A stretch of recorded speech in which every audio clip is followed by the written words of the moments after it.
kita akan belajar tentang LHP dan juga nanti setelah ini akan lanjut sambung Node-HIT gitu ya. LHP sendiri sebenarnya format dan pedoman penyusunannya itu ada di SE 28 tahun 2017. Gitu. Jadi di sini sebenarnya sebelum SE ini pun ada peraturan gitu ya. Jadi SE ini adalah bentuk dari perubahan format seperti itu. Nah, di sini latar belakangnya apa? Kok butuh adanya perubahan format gitu ya? Tentu pertama terkait dengan adanya perubahan kebijakan dan strategi pemeriksaan gitu ya. Jadi kalau sekarang kan rezimnya pemeriksaan itu harus ada strateginya. Alasannya adalah agar pemeriksaan bisa berjalan lebih optimal, efisien, gitu ya. Dan juga ketika sudah efisien, maka resource dari petugas pemeriksa pajak itu bisa dimanfaatkan dengan maksimal, gitu ya. Apalagi kalau kita bicara terkait dengan pemeriksaan karena SPT lebih bayar, itu kan banyak, gitu ya, banyak dan harus cepat diselesaikan karena wajib pajak harus segera mendapatkan kepastian apakah LP-nya itu bisa direstitusi atau tidak. Nah, kemudian tentu terkait dengan TA ya. Jadi kalau kalian pernah dengar tax amnesty, pengampunan pajak itu kan nanti ketika ditemukan data maka dan dia belum TA gitu ya, maka bisa dilakukan pemeriksaan khusus. Dan tentu yang ketiga terkait dengan pemeriksaan yang memang selama ini, selama belum ada TA sama di luar dari SPTLP itu dilakukan ya, di dalam hasil dari menemukan data-data yang belum dilaporkan gitu ya. Jadi untuk memanage itu semua maka kemudian LHP itu diganti yang tadinya lumayan ribet menjadi simple gitu ya. Nah, kemudian faktor yang lain adalah karena adanya kebutuhan dari stakeholder gitu ya. Jadi pemangku kepentingan di luar dari pemeriksa itu sendiri. Pertama tentu terkait dengan kepala kantor ya. Kepala kantor membutuhkan LHP yang mudah dipahami ya, kemudian informasinya itu bisa cepat didapat dan juga akurat gitu ya. Makanya kemudian kepala kantor lebih senang apabila bentuk LHP itu ya singkat saja, nggak usah bertele-tele. Nah, kemudian tentu juga pengaruhnya buat AR dan PK, gitu ya. Karena AR ini kan terkait dengan penggalian potensi. Ketika ternyata hasil pemeriksaannya sudah keluar, kemudian ada fakta-fakta terbaru yang bisa dia gali, maka kemudian itu bermanfaat. Yang ketiga tentu PK, PK lah yang menjadi prajurit atau menjadi apa namanya, menjadi orang yang bertempur ketika BP mengajukan keberatan dan juga banding. Nah, ketika kita menyusun LHP, tentu ada hal-hal yang perlu menjadi perhatian, ya. Nah, LHP sendiri itu sebuah laporan yang isinya adalah terkait dengan pelaksanaan dan juga hasil dari pemeriksaan ya, karena kita tahu bahwa pemeriksaan yang kita lakukan kan didokumentasikan ya, jadi pelaksanaannya tetap masuk dalam LHP. Nah, LHP ini harus ringkas dan jelas, gitu ya, sesuai dengan tujuan dan juga ruang lingkup pemeriksaan yang sudah ditetapkan. Gitu. Nah, tentu LHP-nya disusun sesuai dengan standar, gitu ya.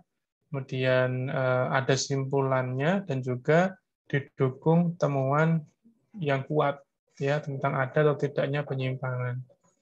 Dan juga di sana kita juga bisa melakukan pengungkapan informasi lain apabila ditemukan pada saat pemeriksaan. Nah, LHP ini nanti ketika dibuat, maka dia akan menjadi dasar untuk membuat yang namanya nota penghitungan atau note hit, gitu ya. Dan note hit nanti itu menjadi alat atau menjadi sumber untuk menerbitkan SKP atau STP. Karena note hit sendiri nanti akan direkam di dalam SIDJP untuk nanti kemudian dikirim melalui sistem kepada seksi pelayanan, gitu ya. Jadi yang memeriksa itu petugas pemeriksa pajak, baik itu di fungsional maupun AR, tapi nanti ketika pencetakan SKP, STP itu yang mencetak adalah pelayanan. Nah, LHP sendiri itu harus dilengkapi dengan yang namanya executive summary, yaitu ringkasan hasil pemeriksaan, dan juga ada daftar 5 koreksi terbesar atas jenis pajak dan juga pos-pos dalam SPT, gitu ya. Tujuannya apa? Untuk memudahkan agar kepala kantor bisa cepat memahami isi dari LHP, karena yang menyetujui LHP adalah kepala kantor. Nah, pemanfaatan LHP ini ya, ini terbatas pada pemeriksaan untuk menguji kepatuhan dan tujuan lain. Ya, tetapi untuk yang pemeriksaan PBB itu tidak menggunakan LHP sesuai dengan SE28 ini. Nah, jenisnya bisa pemeriksaan lapangan, bisa pemeriksaan kantor, dua-duanya bisa menggunakan LHP, gitu ya. Kemudian apabila pemeriksaannya itu satu jenis pajak, beberapa jenis pajak, atau semua tahun pajak, maka bisa menggunakan LHP ini juga. Tentu terkait dengan jenis WP-nya juga sama. Jenis WP badan, BUT, dan orang pribadi juga menggunakan LHP ini. Oke, kita masuk ke LHP-nya. Jadi dasar hukum LHP ini kita bisa lihat di sini ya, ada mulai dari undang-undang, kemudian PMK, kemudian ada undang-undang TA, kemudian ada Perdikjen. Jadi semua ini menjadi dasar hukum pembuatan LHP. Ya. Nah, secara umum LHP itu terdiri dari 3 bagian, sama seperti waktu kemarin bicara KKP ya. Ada bagian awal, isi, akhir, atau kepala, isi, kaki, gitu ya. Nah, di sini ada juga bagian awal, isi, dan juga akhir, gitu ya. Kemudian yang kedua, terdapat 10 format LHP untuk menguji kepatuhan pemenuhan kewajiban pajak. Nanti kita akan lihat ya, 10 ini apa saja. Kemudian yang ketiga, tentu bagian isinya diatur secara spesifik untuk setiap jenis format LHP. Nah, kemudian ada juga format LHP untuk tujuan lain. Nah, dalam penyusunan LHP itu ada beberapa yang harus dipenuhi. Pertama, tentu harus menggunakan bahasa Indonesia, gitu ya. Jangan pakai bahasa Inggris, apalagi bahasa Korea. Pakai bahasa Indonesia. Kemudian ukuran kertasnya juga standar A4 ya. Ukuran kertas yang kalian cukup familiar gitu ya. Kemudian jenis hurufnya Arial, kemudian bagian isinya tolong diberi nomor halaman gitu ya. Kemudian yang kedua, tentu LHP ini harus dijilid rapi, karena kalau nggak dijilid nanti tersebar kemana-mana, gitu ya. Dan jilidnya sama mirip dengan jilid-jilid yang kalian sering lakukan dulu sebelum pandemi ya. Kalau ada tugas makalah, menggunakan sampul plastik bening depannya, kemudian belakangnya ada buffalo. Kemudian yang ketiga, LHP dilengkapi dengan executive summary yang dibuat dengan menggunakan format yang ada dalam lampiran.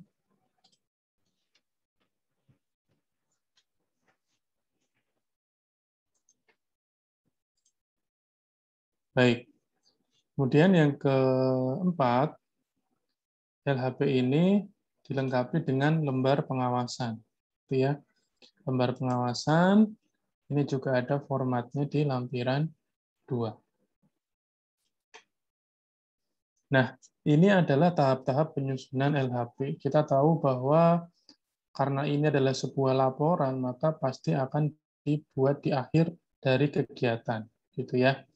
Nah, ketika akhir dari pemeriksaan, ya, tentu kita belajar bahwa masih ada yang namanya SPHP, ya, surat pemberitahuan hasil pemeriksaan, kemudian nanti ada risalah dan juga BA pembahasan akhir. Nah, sebelum SPHP tentu pemeriksa harus sudah memegang konsep LHP, gitu ya. Karena apa? Karena ketika nanti SPHP itu kan isinya adalah sebuah temuan, ya, temuan hasil pemeriksaan, sehingga kalau nggak ada konsep LHP-nya dulu kan berarti mau dapat angka yang dilampirkan di SPHP-nya seperti apa, gitu ya. Makanya harus ada konsep LHP dulu, konsep LHP dulu, gitu ya. Nah, itu konsep LHP ada juga ditambah dengan konsep executive summary, gitu ya. Kemudian ditambah kertas kerja pendukung, itu disiapkan, gitu ya. Baru setelah siap nanti kirim SPHP ke wajib pajak, kemudian mereka memberikan tanggapan, kemudian ada risalah pembahasan akhir, kemudian setelah itu selesai baru terbit LHP dan juga plus note hit-nya, ya. Jadi ini adalah tahap penyusunan LHP. Nah, siapa yang tanda tangan di LHP, gitu ya? Nah, pertama tentu tim pemeriksanya yang menyusun, gitu ya. Karena kan mereka sebagai penyusun harus tanda tangan sebagai bentuk pertanggungjawaban menyelesaikan pelaksanaan tugas, gitu ya. Nah, kemudian yang selanjutnya adalah kepala kantor, ya. Kepala kantor tanda tangan karena kepala kantor harus mengecek tuh kira-kira apakah pos yang diperiksa sudah sesuai dengan rencana pemeriksaan dan perubahannya, gitu ya. Kemudian kira-kira apakah dasar hukum koreksinya telah sesuai dengan ketentuan perundang-undangan perpajakan. Jadi yang tanda tangan adalah pemeriksa dan juga kepala kantor. Nah, ini adalah 10 format LHP, ya, untuk menguji kepatuhan. Jadi kalau kalian perhatikan sebenarnya pembagiannya ada di sini, ya, di atas. Yang pertama ini terkait dengan restitusi PPN. Jadi di sini ada dua format, untuk badan, untuk OP, gitu ya. Ini khusus LHP-nya, karena untuk restitusi PPN ini kan kita harus melihat dari sisi hanya PPN saja, gitu ya, tidak ada pajak yang lain. Nah, kemudian data konkret. Data konkret ini juga dibagi dua dulu sebelum masuk ke WPOP dan badan, gitu ya. Pertama, data konkret berupa data harta bersih. Nah, ini ada format sendiri 3, 4, gitu ya. Kemudian data konkret selain data harta bersih. Ada WP badan, WPOP, gitu ya. Kemudian LHP khusus PP23. Ini juga ada khusus formatnya sendiri. Kemudian terakhir sisa dari selain mereka ini. Ya. Selain mereka ini masuk ke format 9 dan 10. 9 orang pribadi, 10-nya badan. Kalau kalian mau tahu detailnya, tentu kalian bisa intip ke SE-nya, ya. Silakan buka-buka SE-nya kalau mau tahu sebenarnya dasarnya, dasar perbedaannya di mana. Nah, tentu tadi kita tahu bahwa isi LHP itu ada bagian awal, bagian isi, dan juga bagian akhir, gitu ya. Nah, bagian awal itu ada apa saja? Ada judul dan daftar isi, ya, sama seperti KTTA kalian. Ada halaman judul, ada halaman daftar isi. Nah, di judul ini nanti ada hal-hal yang harus dimuat, misalnya sekurang-kurangnya memuat informasi mengenai nama unitnya, ya tentulah KPP mana gitu ya, KPP bau-bau, ya, KPP toli-toli gitu. Nah, kemudian judul LHP, nomor LHP, tanggal LHP, ya, nama WP, alamat, jenis pemeriksaan, kode pemeriksaan, begitu. Jadi di dalam sampul ada informasi seperti itu.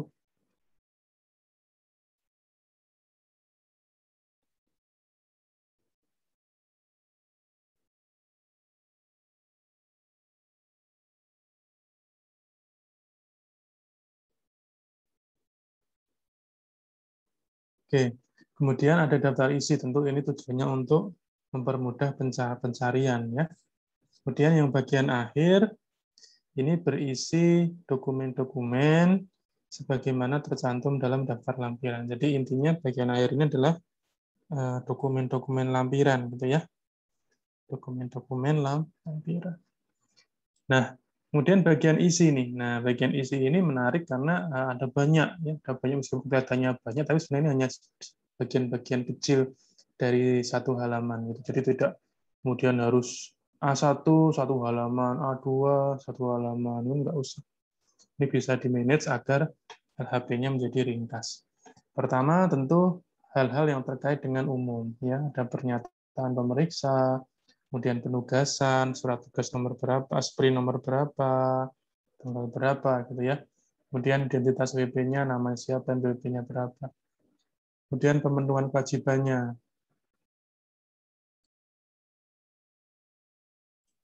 Apakah selama ini dia tertib lapor, tertib bayar, itu dicantumkan di situ. Kemudian data informasi yang tersedia gitu ya. Ini data-data lain, misal yang bersangkutan ternyata memiliki perusahaan di sini gitu. Kemudian data yang ada SKT, SPT, semacam data-data yang kita punya, yang sudah kita dapatkan gitu ya. Kemudian daftar buku, catatan, dokumen yang dipinjam, kemudian daftar lampiran. Nah, yang B kemudian tentang pelaksanaan ya. Jadi di sini kita menuliskan atau menyampaikan kronologis pemeriksaan ya. Tanggal sekian melakukan ini, tanggal sekian melakukan ini gitu ya. Kemudian dua, materinya yang diperiksa apa sih gitu ya, sesuai dengan program pemeriksaannya. Kemudian yang C, hasil pemeriksaan, ya, di dalamnya ada ikhtisar hasil dan juga perhitungan pajak terutama. Kemudian ada uraian hasilnya. Nah, kemudian yang D dan E, ini ada data informasi yang diproduksi, kemudian usulan pemeriksa. Nah, di dalam LHP ada pernyataan pemeriksa, gitu ya. Jadi seperti ini contohnya, ya. Ini untuk pemeriksaan yang selain data konkret, seperti ini. Nah, ini apa sih tujuannya kok harus ada pernyataan gitu ya? Pertama tentu untuk melindungi pemeriksa karena pemeriksa ini hanya bertanggung jawab atas audit plan ya. Audit plan. Jadi sesuai dengan rencana dia gitu. Jadi kalau yang tidak direncanakan kemudian ditemukan di kemudian hari ya itu tidak salah dia karena memang dalam perencanaannya tidak memeriksa itu gitu ya. Kemudian agar LHP tidak disalahgunakan, gitu ya, karena sudah di-state di sini bahwa laporan ini hanya digunakan untuk kepentingan perpajakan, ya, bukan kepentingan yang lain. Kemudian yang ketiga, dimungkinkan adanya recall, pemeriksaan ulang, gitu ya, apabila memang ada data yang semula belum terungkap atau data baru, gitu ya. Novum, ada novum maka bisa pemeriksaan ulang. Nah, kenapa ini selain data konkret? Karena memang kita lihat di sini nih, ternyata di sini ada terkait dengan apa namanya pemeriksaan ulang, gitu ya. Kemudian hal-hal yang terkait dengan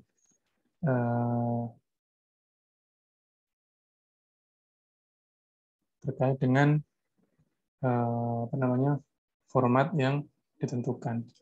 Nah, untuk yang data konkret ini harus menyatakan bahwa pengujiannya terbatas pada data konkret. Kalau tadi terbatas pada audit plan, ya.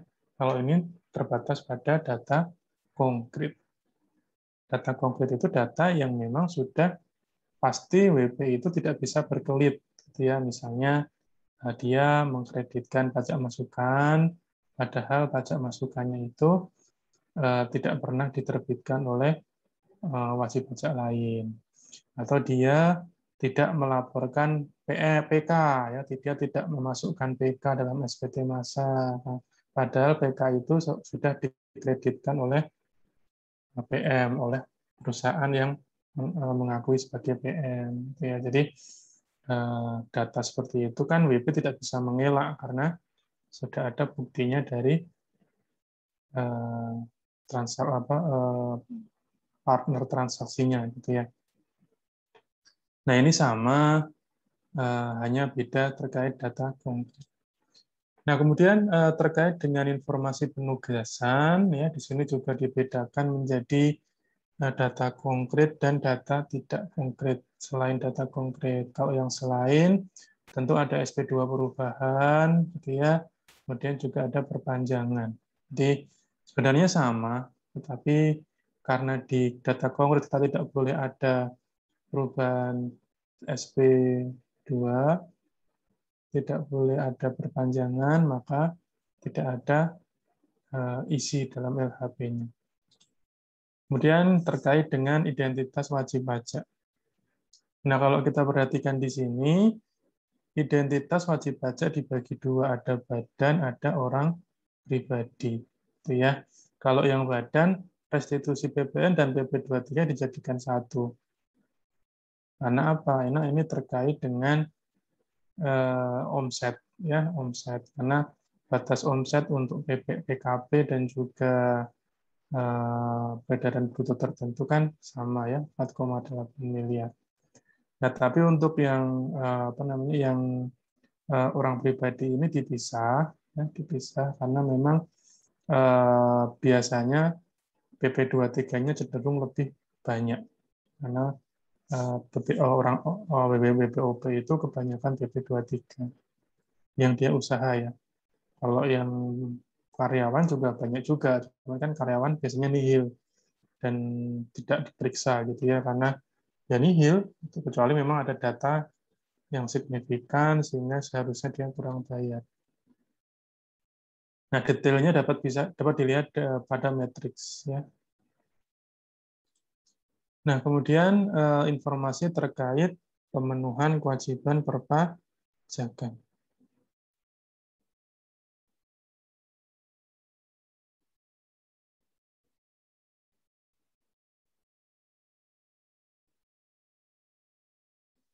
Oke, bagian ini hanya terdapat pada selain data konkret ya, karena di sini kita bisa melihat bahwa untuk data konkret fokusnya pada data yang ditemukan. Tetapi kalau untuk selain data konkret, itu kita bisa meneliti banyak hal.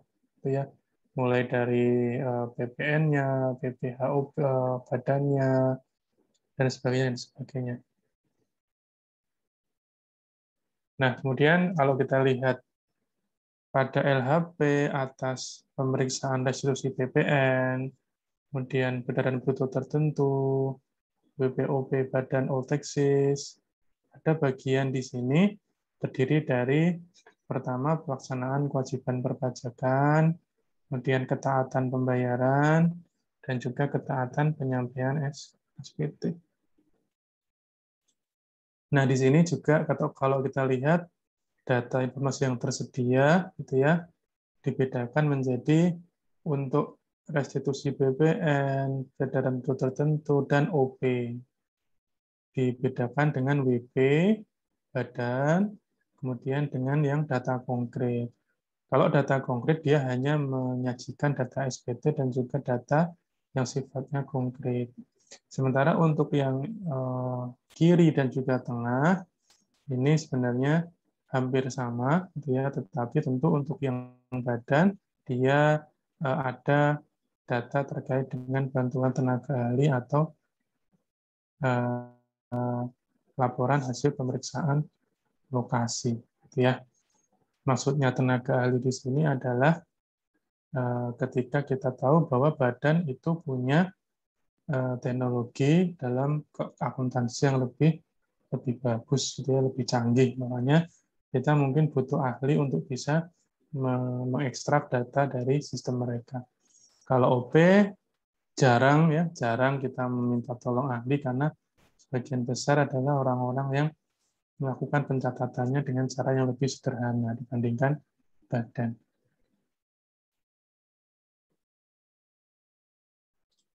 Nah, kemudian ada juga terkait dengan daftar buku, catatan, dan atau dokumen yang dipinjam.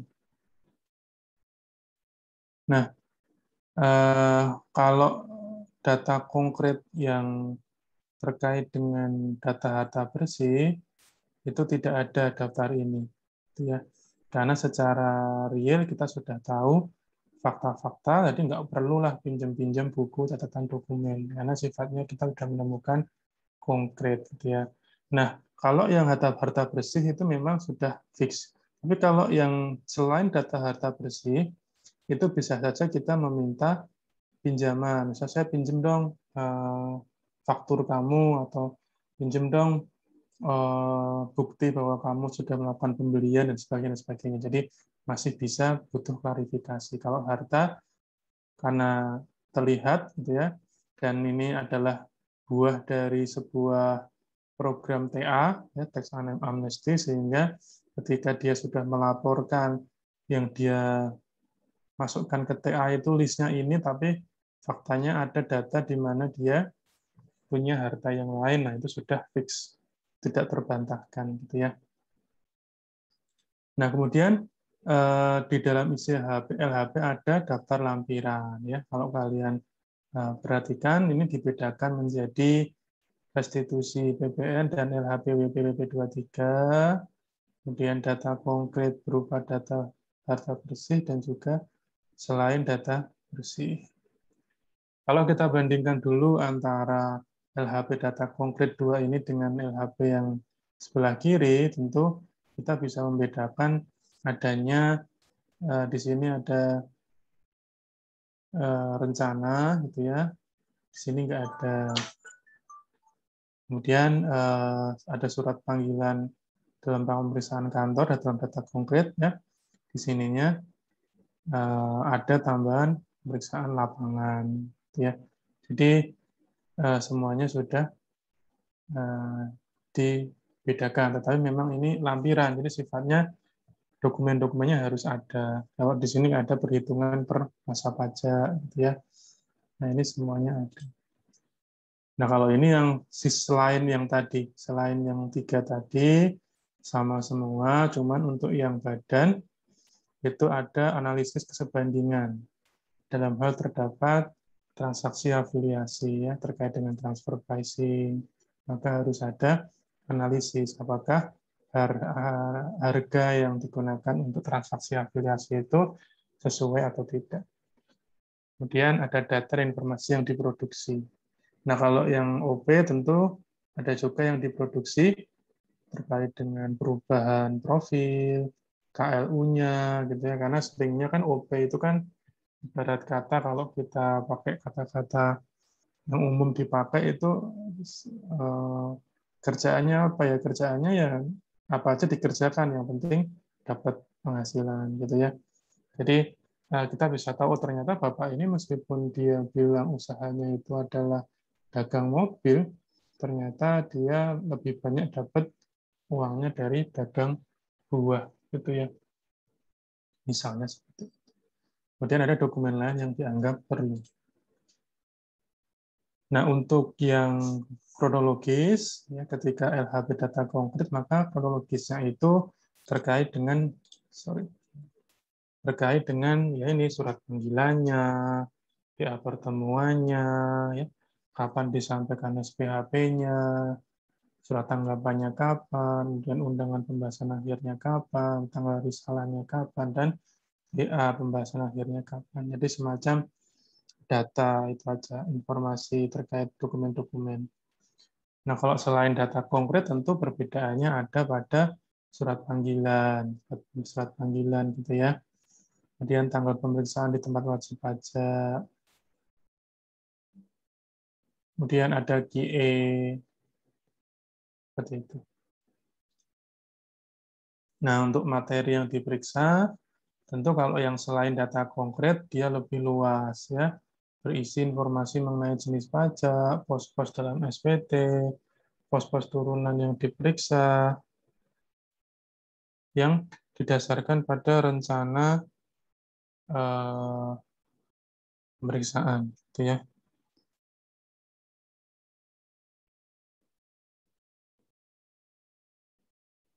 Nah, kemudian untuk yang data konkret berupa data harta bersih, ini sifatnya sama, tetapi kemudian ada perbandingan antara SPT yang berisi harta bersih yang belum dilaporkan, kemudian juga dibandingkan dengan surat keterangan dan data yang bersifat konkret. Nah, kemudian terkait dengan yang selain data konkret, tentu sama juga jenis pajak, pos-pos dalam SPT, dan pos-pos turunan yang diperiksa berdasarkan data yang bersifat konkret.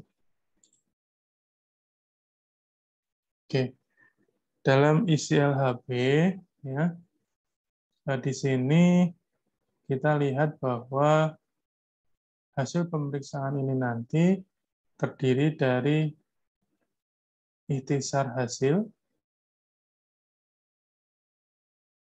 kemudian yang ditampilkan hanya jenis pajak yang diperiksa sesuai dengan rencana pemeriksaan dan ruang lingkupnya. Kemudian hasilnya juga dihitung sekaligus dari masa pajak awal sampai masa pajak terakhir, sesuai dengan surat perintah pemeriksaan. Kemudian hasil pemeriksaannya itu masa pajak. Jadi misal diperiksanya Januari sampai Juni, maka hasil Januari, Februari, Maret sampai Juni itu dituangkan. Kemudian format ikhtisar itu mengikuti format not hit yang ada penambahan kolom untuk koreksi gitu ya. Kemudian uraian hasilnya itu memuat sumbernya dari mana, kemudian pengujian yang dilakukan apa saja, kesimpulannya apa, dan penjelasannya apa. Nah, ini terkait dengan data dan informasi yang diproduksi. Jadi ini dalam data konkret, dia diisi dengan jenis dan nilai data yang diproduksi dari hasil pemeriksaan. Kalau yang badan, yang paling penting terkait dengan rincian peredaran usaha. Karena kan badan ini bisa jadi peredaran usahanya bermacam-macam, ya. Kemudian berapa nilainya itu juga dituangkan dalam LHP. Nah, kemudian kalau yang selain data konkret dan selain JP badan, tentu tidak ada yang spesial, dia menggunakan data lainnya. Ya, jadi ini sebenarnya diproduksi siapa ya? Diproduksi untuk tadi untuk stakeholder lain, untuk AR, kemudian untuk PK gitu ya. Nah, kemudian ada terkait dengan usulan pemeriksa ya, bahwa tim pemeriksa telah melakukan kegiatan pemeriksaan secara objektif dan profesional berdasarkan standar pemeriksaan serta telah mengikuti tata cara pemeriksaan sesuai dengan ketentuan yang berlaku. Itu ya. Kemudian ada nama wajib pajak dan NPWP-nya. Kemudian ada usulan SKP, STP, atau usulan lain per masa pajak dan tahun pajak berdasarkan hasil pemeriksaan. Kemudian ada usul penghentian pemeriksaan apabila memang ternyata dari hasil pemeriksaan memang tidak ada yang ditemukan, gitu ya, atau usulan-usulan lain yang dianggap perlu. Nah, untuk LHP tujuan lain itu sama, ya, sama seperti tadi, ada bagian halaman judul, daftar isi, dan bagian akhir. Kemudian di dalam surat pernyataannya pun hanya digunakan untuk perpajakan, kemudian berdasarkan standar pemeriksaan, gitu ya. Jadi ini hanya sama persis, hanya perbedaannya pada data keterangan atau bukti yang dihimpun saat pemeriksaan. Isinya juga sama, ada nomor SP2-nya, susunan tim, dan lain sebagainya, daftar buku yang dipinjam, gitu ya. Semuanya sama. Kemudian bagian isinya ada identitas wajib pajak, namanya, BWP-nya, pengukuhannya, gitu ya. Kemudian alamat tempat terutang PPN apabila memang dia sedang memeriksa terkait dengan BWP cabang misalnya, ya. Atau mungkin dia memeriksa ada orang yang punya usaha di daerah A tapi NPWP-nya saat ini NPWP daerah B, ya. Kira-kira di mana dia harus membayar pajaknya, itu bisa di laporkan dalam bagian isi identitas ini. Nah, ini sama, ada lampiran tujuan lain. Ada rencana, SP2, kemudian kronologis juga sama, kira-kira apa saja yang pernah diberitahukan pada wajib pajak, kapan pemeriksaannya, gitu-gitu ya. Nah, hasilnya apa? Hasilnya adalah pemanfaatan data informasi, ini isinya adalah keadaan sebenarnya, ya, baik dari yang diperoleh sistem DJP maupun dari data eksternal. Dan ada kesimpulan dan juga usul. Nah, ini ada contoh terkait dengan executive summary, ya, lembar pengawasan. Jadi kalau kalian lihat di sini ada executive summary, kemudian di sini ada uraian, kemudian ada nilai menurut SPT, menurut pemeriksa, dan juga yang disetujui wajib pajak berapa. Ya.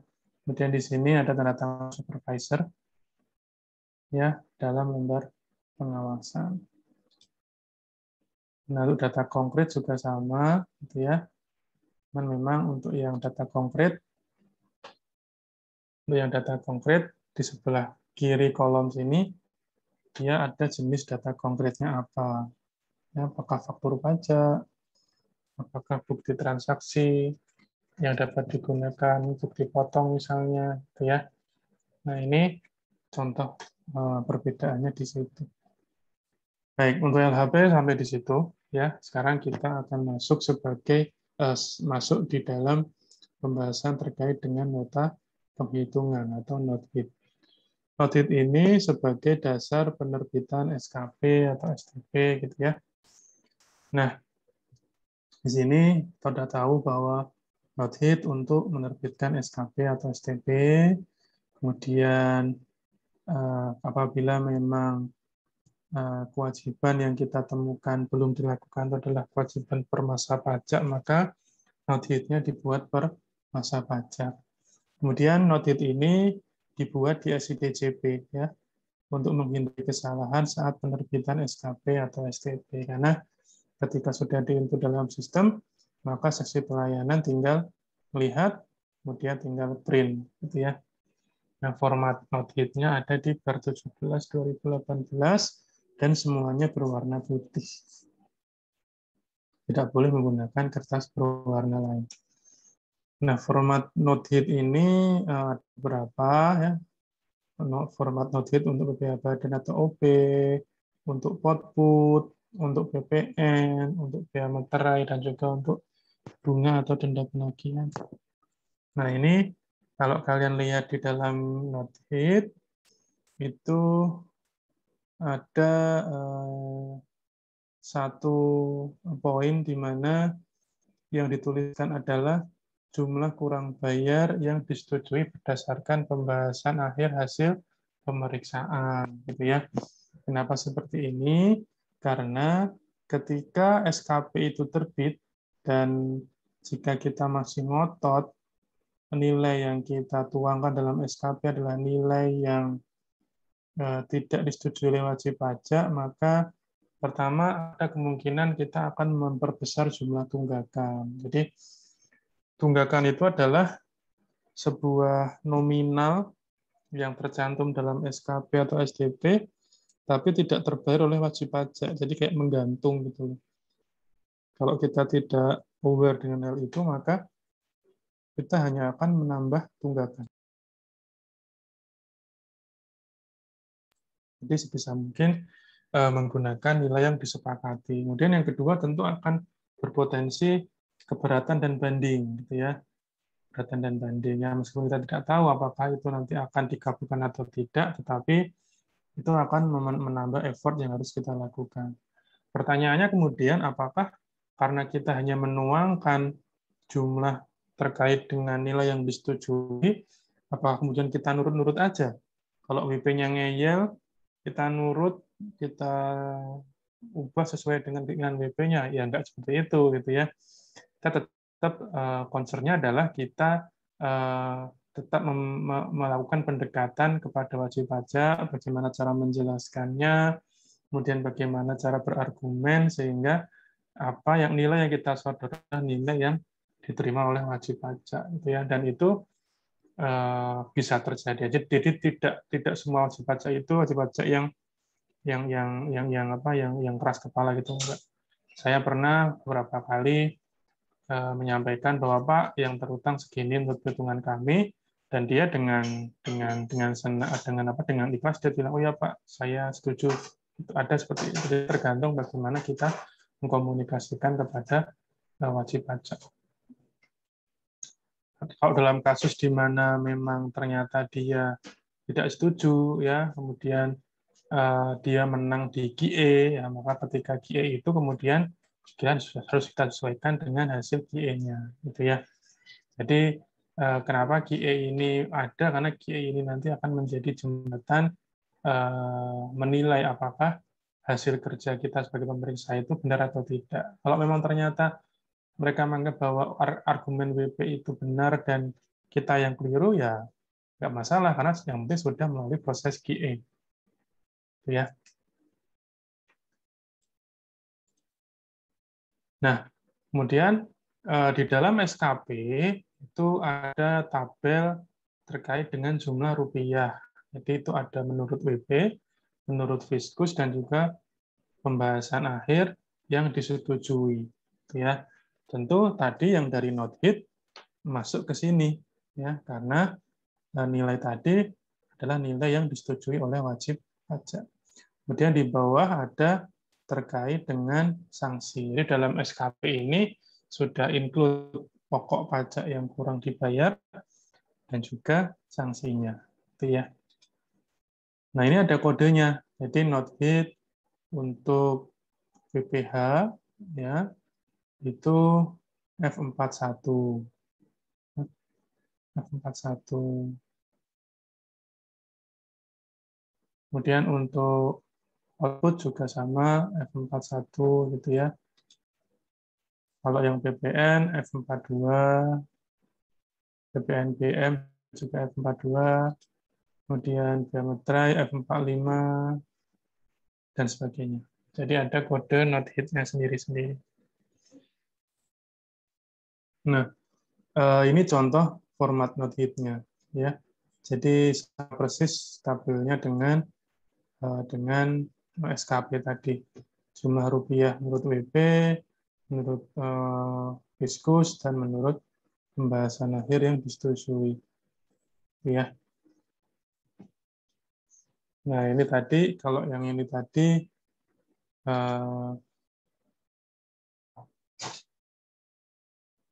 ini untuk BPH, UB maupun badan ya. Kita bisa lihat di sini ada penghasilan bruto, HPP. Kemudian, kalau ini untuk output. Output ada PPH 21, gitu ya. Kemudian nanti kalau memang mau PPH yang lain, 23 itu juga ada. Dan untuk PPN, di sini ada uraian yang mirip dengan yang di SPT. Ya, kemudian tulis kira-kira berapa rupiah menurut WP, Fiskus maupun yang disetujui.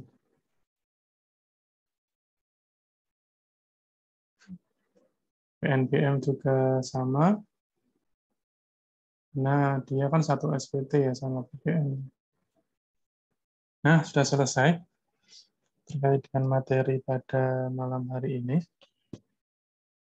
Jadi karena lebih cepat, maka kita teruskan dengan, nanti saya kasih soalnya ke Irta, silakan dikerjakan ya, soal individu. Sampai di sini ada yang bertanya, silakan.